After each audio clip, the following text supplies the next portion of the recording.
আসসালামু আলাইকুম বন্ধুরা, কালকে ত্রয়োদশ জাতীয়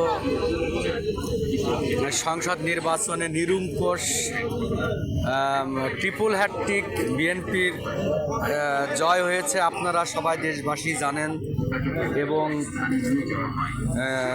জয়ের পর আজকে নির্বাচনী কেন্দ্র গোস্বামী দুর্গাপুর ইউনিয়ন বিএনপি কেন্দ্রে দোয়া মাহফিল শেষে যারা অক্লান্ত পরিশ্রম করেছে মাঠে ময়দান এবং সেসব কর্মী সমর্থকরা যারা সারা জীবন সবসময়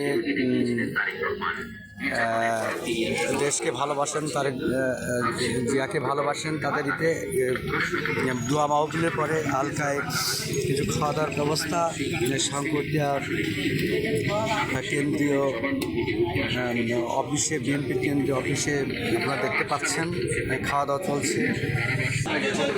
আমাদের তরকারিতে আছেন, আমাদের আছে কুষ্টিয়া গোস্বামী দুর্গাপুর ইউনিয়ন 9 নম্বর ওয়ার্ডের সাবেক সভাপতি মোশাররফ হোসেন বসা চাচা। তিনি নিজ হাতে কিন্তু খাজিনদারি দায়িত্বে আছেন। আজকে শঙ্করদিয়া বাজারের দিন,